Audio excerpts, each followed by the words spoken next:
우리 옆 사람과 인사합시다. 함께 외드릴 수 있게 되어 감사합니다. 사랑합니다.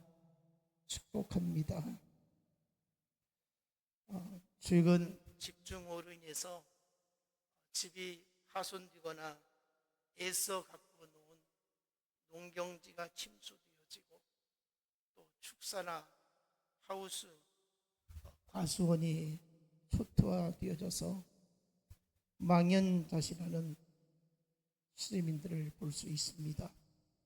무엇보다 가장 고통이 큰 것은 사랑하는 가족을 잃고 슬픔을 겪는 사람들일 것입니다.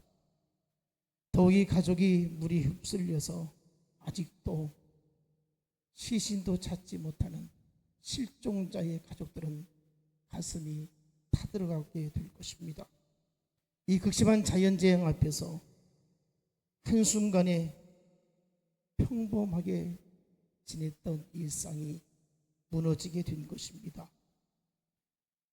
이번 수해를 당하신 분들 가운데에 예수 믿는 사람들이 없었을까? 분명 그 가운데에는 신실한 예수 믿는 사람들도 있었으리라 생각이 되어집니다. 그래서 지금 고난당하는 사람들에게 하나님의 위로가 있어야 할 것입니다. 마음이 타들어가지만 앞으로 어떻게 살아갈 것인가 막막한 형편이지만 오늘 주일에 피해를 당한 그 가족들이 하나님 앞에 예배할 때에 주의 치료하심이 나타나기를 간절히 바랍니다. 며칠 전에 우리 총회기축부 임원들 회의를 하게 되었는데 그 자리에서 한 목사님이 이런 이야기를 합니다. 얼마나 마음이 아팠는지 모릅니다. 자기 교회에 사업을 크게 하는 장로님이 계시는데 지금까지 해외 선교를 얼마나 열심히 했는지 헌신을 다해서 근본에 9번째 해외 선교를 나가게 되었다는 것입니다. 그 장로님은 돈을 벌으면 가난한 나라, 복음이 들어가지 않은 지역에 들어가서 교회를 세우는 일을 목사님과 함께 하게 되었다는 것입니다. 그래서 최근에도 목사님과 몇 분이 해외 선교를 나가게 되었는데 현지에 도착해서 이제 그 다음 날부터 본격적으로 이 선교를 하려고 그렇게 하던 차에 집에서 피보가 들려왔다는 것입니다. 어떤 슬픈 소식이었는가 하면 하나밖에 없는 아들이 자기가 경영하는 사업체 공장 지붕에 위에 올라가서 수리하다가 그만 떨어져 죽었다는 것이었습니다. 이제 나이 40이었다고 합니다. 작년에 결혼해서 신혼이었다고 합니다. 그리고 얼마 전에 부모님으로부터 100억 가까이 되는 돈을 재산을 증여받았다는 것입니다. 그런데 이런 기가 막힌 일이 어디 있겠습니까? 그렇게 선교 열심히 했는데 그렇게 교회를 충성스럽게 섬겼는데 영혼을 사랑하는 마음으로 복음에 붙잡혀서 선교의 열정을 가지고 교회를 세우는 일에 그렇게 아낌없이 헌신을 다했던 그 가정에 어떻게 이런 일이 일어날 수 있겠는가? 이 비보를 듣고 급히 돌아와서 아들의 장례를 치르는데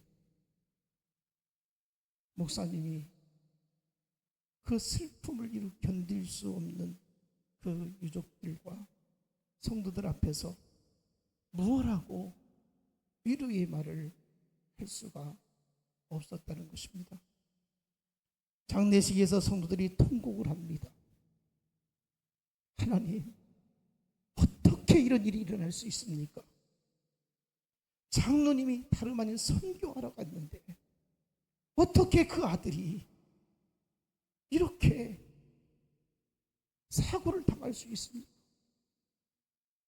하나님 앞에 목 놓아 하소연하는 그 소리를 들을 때에 목사님이 장례를 치르면서 무엇라고 위로해야 할지 그저 함께 목 놓아 우는 것으로 장례식을 치렀다는 이야기를 들었습니다.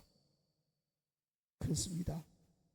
우리 예수 믿는 사람들이 세상 가운데 살아가면서 당하는 수많은 아픔이 있습니다. 괴로움이 있습니다. 이렇게 생각해 보아도 저렇게 생각해 보아도 이해가 되지 않습니다. 하나님이 살아계시다면 어떻게 이런 일이 일어날 수 있는가? 내가 믿음으로 살았는데, 내가 교회를 위해서 그래도 나름 헌신하고 열심히 봉사했는데, 주의 종에게 순종하며 살았는데 어떻게 이런 일이 일어날 수 있는가? 고난이 찾아오고 예기치 않는 아픔이 우리에게 찾아오더라는 것입니다. 여러분, 지금 심정이 어떻습니까? 내가 하나님 앞에서 거룩한 주일 지키고 예배 생활 잘하고 믿음으로 살려고 힘썼음에도 불구하고 내게 왜 이런 아픔이 찾아왔을까? 내게 왜 이런 고통이 찾아왔을까? 이렇게 생각했던 적이 없지 않아 있지 않습니까? 주님은 분명히 말씀하셨습니다. 마태복음 10장 29절에 참새 한 마리도 하나님이 허락지 아니하시면 땅에 떨어지지 않는다고 했는데 하물며 하나님의 아들, 딸을 이렇게 깊은 수렁에 빠지게 할 수 있는가? 예수님은 분명히 우리에게 말씀하십니다.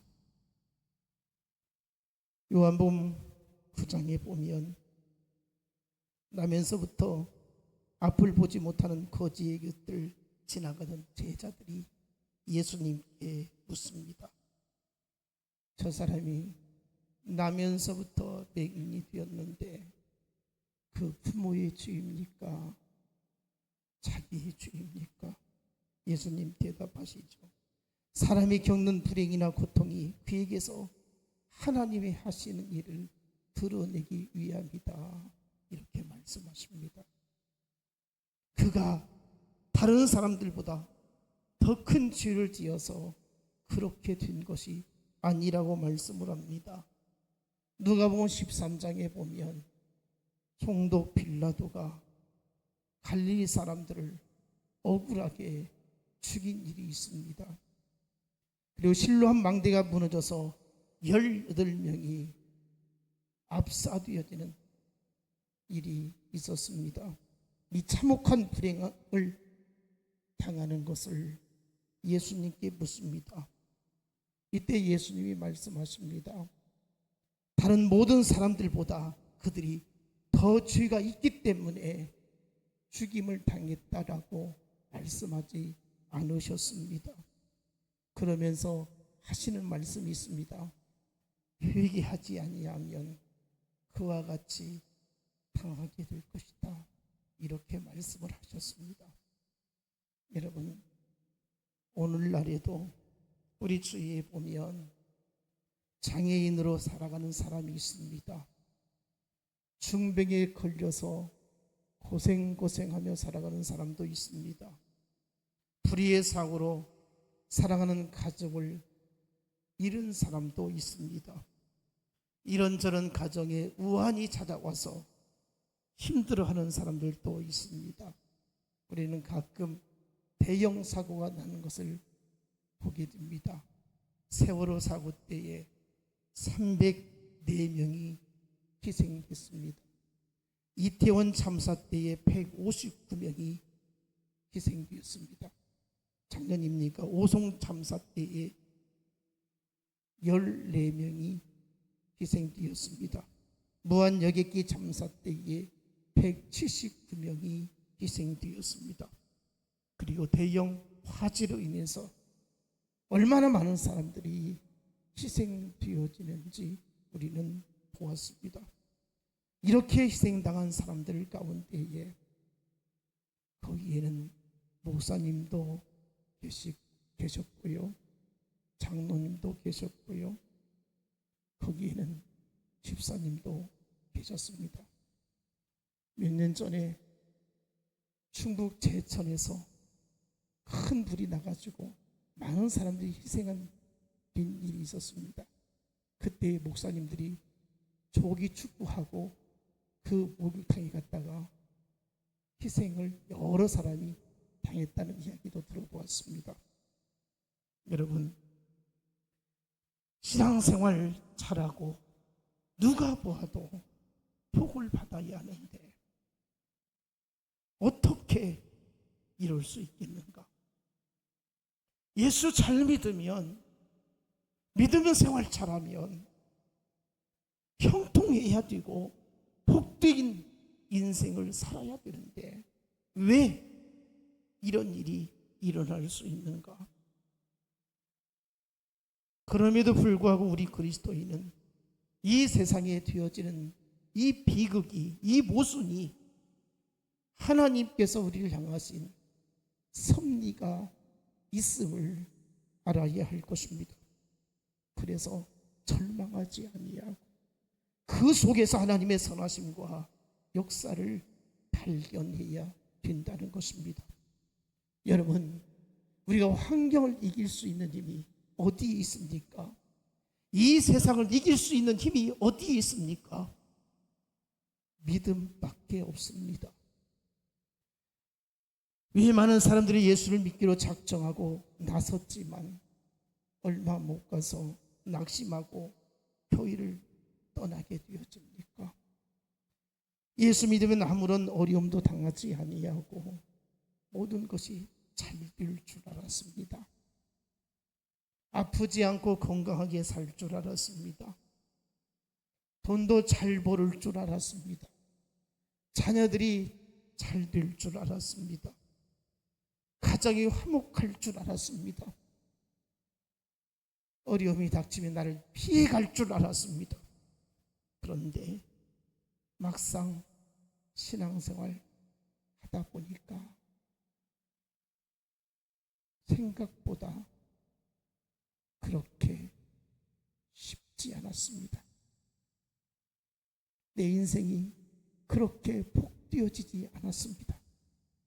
오히려 처음 교회를 들어가서 거기에 천국인 줄 알았는데 사람들이 모이는 그곳에 교회 중직자들이 하는 행태를 바라보니 정 떨어지게 되었습니다.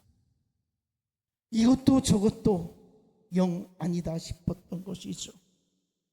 예수 믿으면 행복할 줄 알았는데 전혀 행복하지 못했습니다.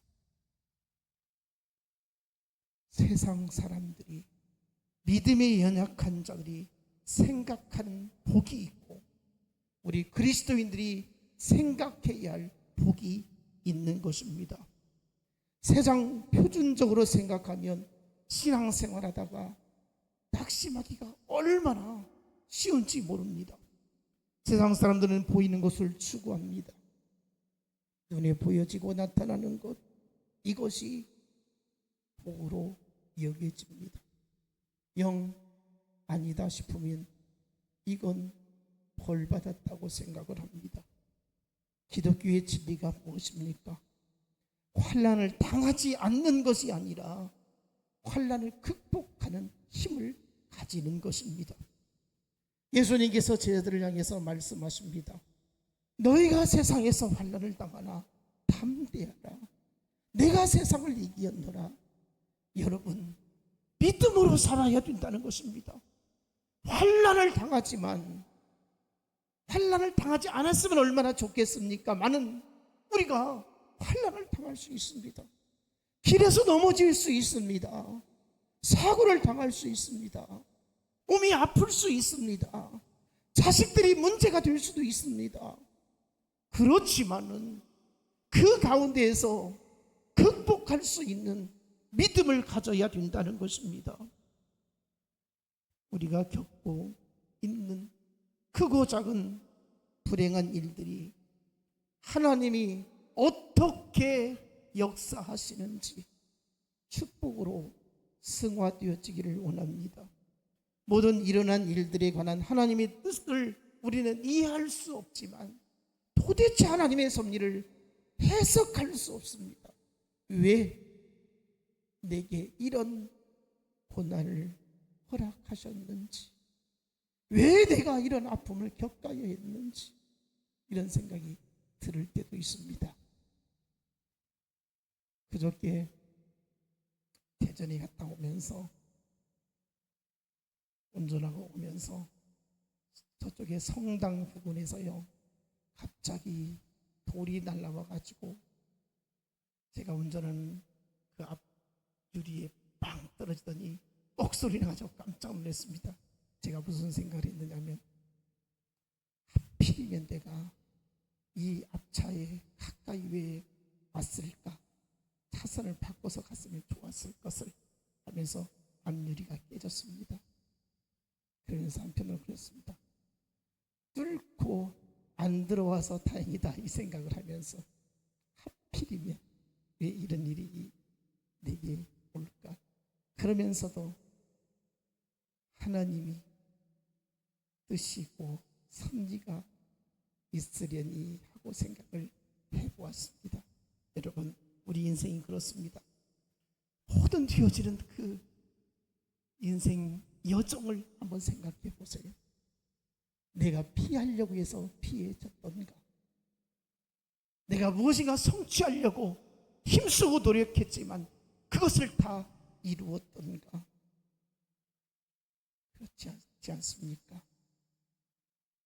우리가 건강에 살려고 힘써도 건강을 잃을 수도 있습니다. 성공하려고 힘써도 실패할 수도 있습니다. 그저 하나님이 살려주시면 사는 곳이고, 하나님이 지켜주시면 안전할 수 있는 곳이고, 하나님이 넘어뜨리면 넘어질 수밖에 없고, 하나님이 내 영혼 거두어가시면 천국에 들어갈 수밖에 없는 것입니다. 오늘 우리가 살아있어서, 생명이 있어서 이렇게 하나님 앞에 이 땅에서 예배를 드리고 있는 것입니다. 여러분, 모든 것이 하나님의 섭리가 있음을 믿으시기 바랍니다. 하나님 우리를 사랑해 주셨습니다. 우리는 죽을 뻔했습니다. 우리는 지옥 갈 뻔했습니다. 영원히 멸망당할 뻔했습니다. 그러나 확실하게 우리를 하나님께서 죄에서 자유를 얻게 해주셨고 영생의 소망을 갖게 해주셨습니다. 이것이 그 은혜요 축복인 것입니다.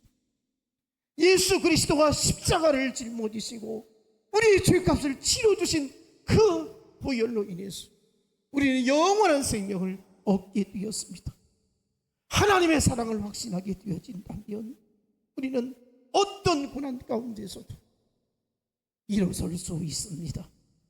하나님의 치료하는 역사가 오늘 우리의 심령에 임할 수가 있다는 것입니다. 여러분, 지금 상처 있습니까? 여러분의 환경이 아픔이 있습니까? 내 마음에 누군가를 용납하지 못하는 아픔이 있습니까?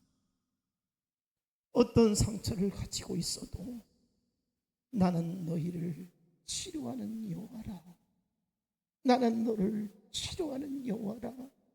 하나님이 예배 드릴 때마다 우리를 치료하기를 원합니다.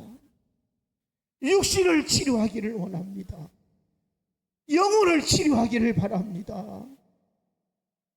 아픈 상한 심령을 치료하기를 원합니다. 고통 가운데에 원망했던 이스라엘 백성들을 하나님이 치료하심을 오늘 본문에서 말씀하고 있습니다. 오늘 본문에 바로 앞에 14장은요, 이스라엘 백성들이 홍해를 건너는 역사를 나타내고 있습니다. 애굽에 종살이했던 이스라엘이 10가지 재앙을 통해서 하나님의 능력으로 모세를 세워서 모세의 인도함을 받아 애굽에서 나오게 되었던 것입니다. 여러분, 애굽에서 나오게 될 때 그냥 나왔습니까? 강팍한 바로가 종된 이스라엘을 그냥 내보내지 않았습니다. 10가지 재앙이 임했죠. 그 가운데 마지막 재앙이 무엇이었습니까? 장자 재앙이었습니다.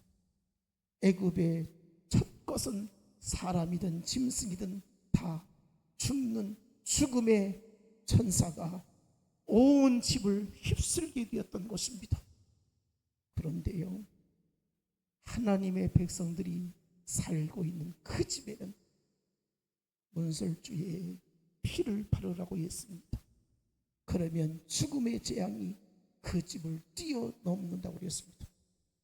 그렇게 했더니 애굽의 집에만 재앙이 임하게 되어져서 첫 것이 다 죽음을 당하게 되었고, 이스라엘 백성들의 처음 난 자식이든지 짐승은 전혀 해가 없었던 것입니다.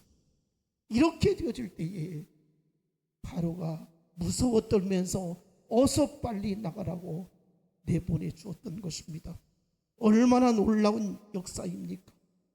그래서 이제 이스라엘 백성들이 애굽에서 나오게 되었는데, 저 약속의 땅, 젖과 꿀이 흐르는 가나안 땅을 향해서 나아가는 출발이 있었는데 또 하나의 장벽이 막혀 있습니다.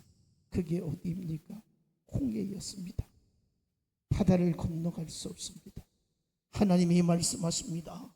모세야, 네 손에 있는 지팡이를 들어 저 바다를 향하라고 할 때에 물이 넘실거리는 그 바다가 양쪽으로 벽이 생기더니 육지와 같이 이스라엘이 건너게 되었고, 추격해오던 애굽의 말과 병거가 다 육지가 된 이 홍해에 들어왔을 때에 하나님께서 양쪽의 물을 하나로 합지어서 수장시켜 죽게 만들었던 것입니다. 이것을 이스라엘이 보게 되었던 것이죠. 출애굽기 14장 31절, 이스라엘이 여호와께서 애굽 사람들에게 행하신 그 큰 능력을 보았으므로 백성이 여호와를 경외하며 여호와와 그의 종 모세를 믿었더라.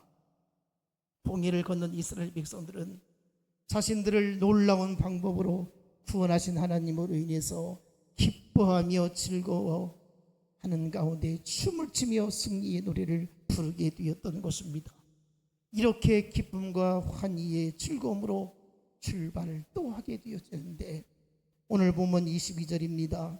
모세가 홍해에서 이스라엘을 인도하며 그들이 나와서 수르 광야로 들어가서 거기서 사흘 길을 걸었으나 물을 얻지 못하고, 모세는 홍해를 건너온 이스라엘 백성들을 인도해서 수르 광야로 인도하게 되었다는 것입니다. 수르 광야에서 사흘 길을 간 것이 자기들 마음대로 간 것이 아니었습니다. 하나님께서는 이스라엘 백성들을 그냥 네 멋대로 가라간 것이 아니라 불기둥으로 구름기둥으로 인도하면서 이렇게 가라 저렇게 하라 안내해 주셨던 것입니다. 그런데 문제가 생겼습니다. 물을 얻지 못했다고 했습니다. 이 광야길에 사막길을 걸어가면서 물을 얻지 못하니 얼마나 목이 타들어가겠습니까?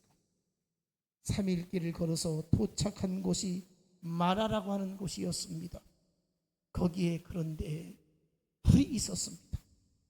얼마나 반갑겠습니까? 그렇게 3일 길을 힘들게 왔는데 물이 있으니 얼마나 좋았겠습니까? 그래서 허겁지겁 물을 마시게 되었는데 그 물이 써서 먹을 수가 없었습니다. 이스라엘 백성들은 금세 돌변을 하게 되어지는데 모세를 원망합니다. 불평을 합니다. 하나님이 우리를 이렇게 목말라 죽게 만들려고 여기까지 인도했느냐? 모세 네가 책임을 지라고 난리가 났습니다. 말하라는 뜻이 무엇입니까? 쓰다는 말입니다. 괴롭다, 고통스럽다, 왜 이렇게 우리를 괴롭게 하느냐? 난리가 났습니다. 여러분, 오늘 우리 인생에 마라가 있습니다. 누가 마라를 겪고 싶겠습니까? 누가 쓴물을 마시고 싶겠습니까? 누구든지 좋은 일이 있기를 원하고 탄물을 먹고 싶어 합니다. 우리가 하나님의 말씀대로 살고 하나님의 지시대로 가는데도 마라를 만날 때가 있습니다. 쓴물을 만날 때가 있습니다. 먹을 것을 구하려고 갔는데 먹을 수 없는 것입니다. 마실 것을 구했는데 마실 수 없는 것입니다. 잘 될 줄 알았는데 되지 않았습니다. 내 마음속에는 당연히 잘 될 것 같았었는데 어그러지는 일들이 얼마나 많이 있습니까? 때로는 내가 웃음을 잃어버릴 정도로 인생의 고달픔이 찾아올 때도 있습니다. 여러분, 이때 우리는 어떻게 합니까? 이럴 때 우리가 어떻게 해야 되겠습니까? 하나님을 믿는데 우리가 어떻게 해야 되겠습니까? 오늘 주신 말씀 24절 보면 백성이 모세에게 원망하여 이르되 우리가 무엇을 마실까 하며, 사람들은 이런 상황에 이르렀을 때에 이스라엘 백성들은 우리가 무엇을 마실까 하며 원망을 했다고 하는데 두 부류가 있습니다. 불평하고 원망하고 좌절하고 낙심하고 포기하는 사람이 있는가 하면, 한 부류는 하나님 살아계심을 믿습니다. 하나님께서 더 좋은 길로 인도해 주시리라 믿습니다. 하나님, 내 생명을 하나님께서 책임져 주실 줄 믿습니다. 하나님, 나의 걸음을 반드시 붙들어 주실 줄 믿습니다.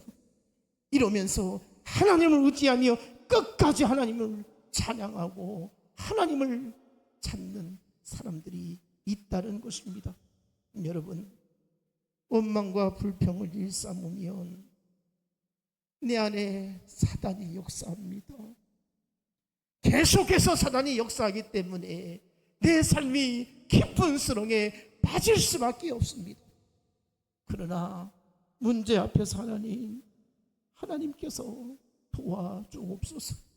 내 마음을 붙잡아 주시고 내 생각을 붙잡아 주시고 내게 지혜 주셔서 어떤 어려운 상황 가운데서도 하나님 헤쳐나갈 수 있는 힘을 주옵소서라고 하나님께 기도하고 매달리면 반드시 하나님께서 우리 인생을 복되게 만들어 주실 줄로 믿습니다. 아픔이 있거든 위로해 주실 것입니다.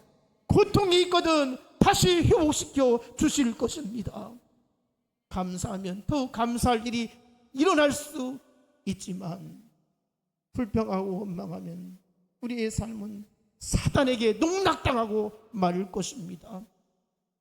분명히 우리 주님 우리에게 오늘 말씀을 통해서 교훈해 주고 있습니다. 몸이 아파도 힘든 일이 있어도 고통스러운 일이 있어도 하나님을 끝까지 믿어야 한다.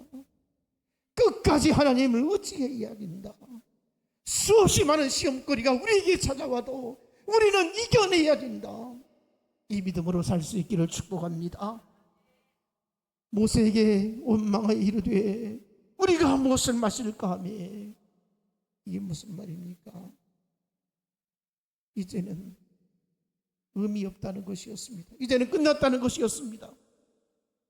불과 사흘 전에 그들은 하나님의 역사를, 홍해를 건넌 기적을 보면서 그렇게 기뻐하고 그렇게 좋아서 춤을 추면서 하나님 그렇게 부르던 사람들이었는데, 위대하신 하나님을 찬송하며 영광을 선포했던 그런 사람들이었는데, 온데간데 없는 이제는 불평이 가득한 원망의 소리만 들려지게 되었던 것입니다.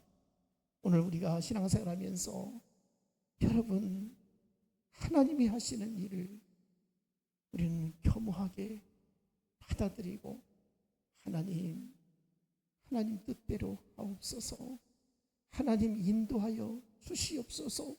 하나님 내 인생을 결코 외면하지 아니하시고 붙잡아 주시고 불꽃 같은 눈으로 감찰하심을 믿습니다. 이런 믿음으로 믿음이 굳건한 믿음 위에 서기를 원합니다. 유동치 않기를 원합니다.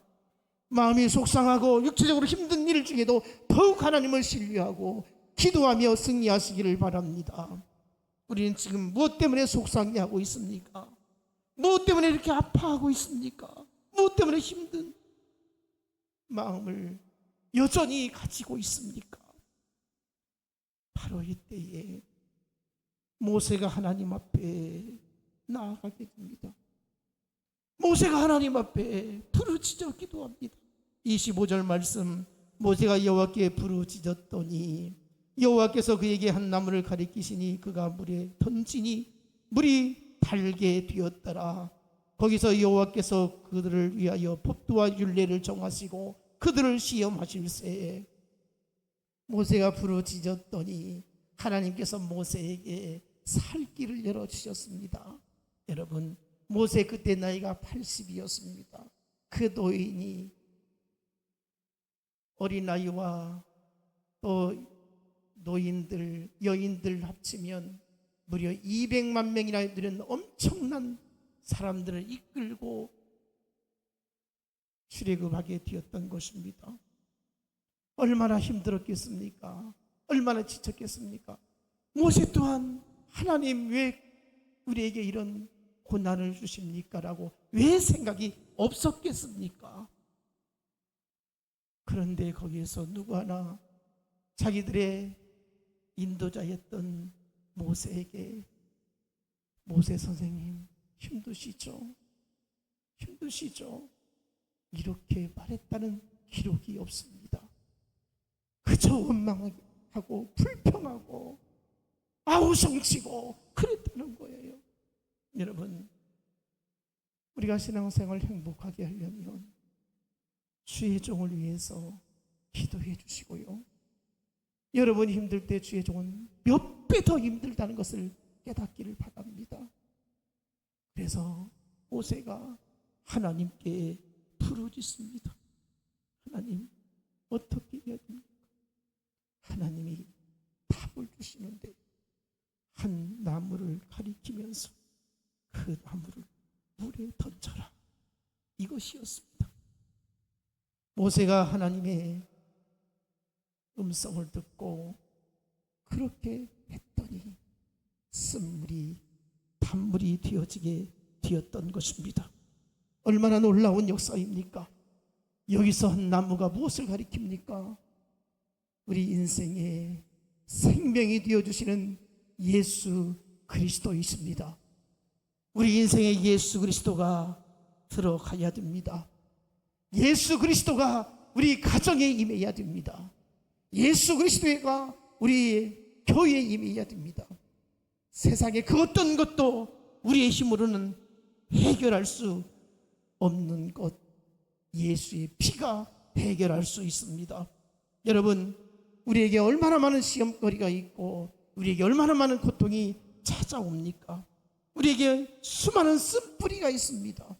내가 해결할 수 없는 수많은 문제가 있습니다. 그때마다 예수님을 붙잡기를 원합니다. 예수가 우리의 소망입니다. 하나님께서 이렇게 말씀하시고 그들에게 법도와 율례를 정하시고 시험하셨다고 그랬습니다. 여러분, 그때는 모세가 시내산에 올라가기 전이기 때문에 십계명을 받지 않은 때입니다. 하나님께서는 모세에게 분명히 말씀해 주십니다. 시험을 하는데 법도와 율례를 준다, 이렇게 말씀을 하고 있습니다. 이것을 왜 주셨습니까? 이제부터 하나님 말씀에 붙들려 살아라. 하나님을 끝까지 신뢰해라. 내가 너희를 고쳐주시지 아니했느냐? 내가 너희를 치료하지 아니했느냐? 너희들이 그렇게 3일 만에 불평하고 못 살겠다고 원망할 때 내가 너희를 쓴물로 단물이 변하도록 만들어주지 않았느냐? 이제는 주의 율례와 법도를 따라서 믿음으로 살아야 된다. 절대로 이제는 원망하지 말고 불평하지 말고, 그래도 믿음으로 살면 내가 너의 길을 인도하겠다, 이것을 말씀해 주신 것입니다. 여러분, 하나님께서 우리에게 복 주신 은혜가 있기를 축복합니다. 26절 볼까요? 하나님의 말씀을 순종하고 의를 행하며 하나님의 계명에 귀를 기울이며 모든 규례를 지키면 하나님께서 모든 재앙을 받지 않게 해 주시겠다라고 말씀하시면서 나는 너희를 치료하는 여호와라, 이렇게 말씀을 하고 있습니다. 여기에서 말씀하시는 치료하는 여호와라, 치료 여호와 라파의 하나님을 말씀하시는데 온전하게 꿰매어 준다는 겁니다. 고쳐주신다는 것입니다. 우리 인생에 하나님의 치료하심이 나타나서 고쳐주기를 원합니다. 꿰매어 주기를 원합니다. 낫게 해주기를 원합니다. 이스라엘 백성들이 아무리 고된 일을 맞이한다 할지라도, 광야길을 지나가더라도 하나님 말씀에 순종하면 하나님께서 반드시 치료하시고 고쳐주신다고 말씀을 하고 있는 것입니다. 오늘 우리의 영혼을 고쳐주시는 하나님의 손길이 함께 하시기를 원합니다. 우리의 육체의 질병도 고쳐주시는 하나님의 역사가 나타나기를 원합니다. 우리의 가정도, 우리의 모든 삶의 하나하나에 하나님이 간섭해 주셔서 고쳐지는 역사가 있기를 원합니다. 마지막 27절 보겠습니다. 그들이 엘림에 이르니 거기에 물샘 12과 종려나무 70그루가 있는지라 거기서 그들이 그 물곁에 장막을 지니라. 앞서 스르광야 마라를 지내던 이스라엘 백성들은 불평과 원망으로 가득했었는데, 조금만 더 가면, 약 10km만 더 가면 바로 오아시스가 있었던 곳입니다. 거기에 70그루의 종려나무가 있었습니다. 물샘이 12이 있었습니다. 얼마나 쉼을 가질 수 있는 아름답고 또 풍족한 그 현장이 기다리고 있었던 것입니다. 그걸 못 참아서 조금만 기다렸으면, 조금만 인내했으면 10km만 더 가면 원망하지 아니하고 하나님을 기뻐하며 찬양할 수 있었는데, 이런 모습을 보게 되어지면서 여러분, 하나님은 치료하시고 이제 그들을 축복을 허락해 주십니다. 행복을 누리게 하여 주십니다. 오늘 우리 인생이 하나님의 은혜 가운데서 이렇게 치료되어지고 축복으로 가득한 복된 인생이 되어지기를 원합니다. 사나 죽으나 주의 것이니 주님 뜻대로 주님 좋게 하는 인생이 되어지기를 축복합니다. 마라의 고통을 겪은 사람일수록 엘림의 축복이 더 크고 귀하게 여겨질 것입니다. 우리 끝까지 믿음으로 살아갑시다. 믿음으로 승리합시다. 믿음으로 성공합시다. 이 세상 이길 수 있는 것은 오직 믿음입니다. 예수 그리스도의 십자가의 능력입니다. 우리 모두 주의 은혜로 승리하시며 살아가기를 주님의 이름으로 축복합니다. 우리 1분간 동성으로 기도하겠습니다. 주여, 하나님 아버지, 우리에게 마라의 쓴물이 있습니다. 그때마다 주님의 십자가 붙들고 승리하게 하여 주옵소서. 하나님의 은혜 가운데서 믿음으로 살게 하여 주시기를 원합니다. 하나님 아버지, 우리 인생이 주의 풍성한 은혜가 함께하지 아니하시면 어떻게 될지 모릅니다. 내 인생을 내가 만들어가는 것이 아니라 하나님께서 만들어 가심을 믿습니다. 우리의 환경이, 우리의 심령이 아직도 마라와 같은 인생입니까? 주여, 주여, 십자가로 단물이 되게 해주시고 좋은 환경 허락해 주시고 복된 환경 만들어 주시고 어떤 상황 가운데서도 믿음으로 승리할 수 있도록 은혜를 베풀어 주옵소서. 축복해 주심을 믿습니다. 영광 받아 주옵소서. 우리 진실교회 모든 성도들 한 사람 한 사람 주의 손이 어루만져 주시옵시고 치료의 능력이 나타나게 해주시며 하나님 고침으로 나타나서 하나님의 살아계심을 힘입어 살 수 있도록 주여 복을 주옵소서. 영광을 받아 주옵소서. 예수님 이름으로 기도하옵나이다. 아멘.